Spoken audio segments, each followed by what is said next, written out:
இணையவழி மோசடிக்காரர்களுக்கு வங்கிக் கணக்கு துவங்கி கொடுப்பது, வேறு வழியில் துணை போவது தெரிந்தால் சட்டப்படி நடவடிக்கை எடுக்கப்படும் என சைபர் கிரைம் போலீசார் எச்சரிக்கை விடுத்துள்ளனர். இது தொடர்பாக புதுச்சேரி சைபர் கிரைம் போலீசார் வெளியிட்டுள்ள எச்சரிக்கை பதிவில், பொதுமக்களிடம் கடைகள் மற்றும் இடத்தை யாரேனும் வாடகைக்கு கேட்டு வந்தால் அவர்கள் எதற்காக இடம் கேட்கின்றனர், அங்கு என்ன செய்ய உள்ளனர் என்பதை உறுதிப்படுத்திக் கொண்டு வழங்க வேண்டும்.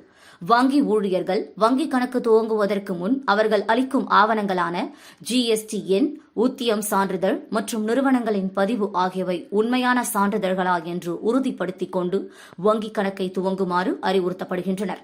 அத்தகைய GST எண், ஊதியம் சான்றிதழ் மற்றும் நிறுவனங்களின் பதிவு அளிக்கும் அரசு ஊழியர்கள் அந்த சான்றிதழுக்காக விண்ணப்பிக்கும் நபரையும் அந்த இடத்தையும் முறையாக சரிபார்த்த பின் சான்றிதழ் அளிக்குமாறு கேட்டுக் கொள்ளப்படுகிறது.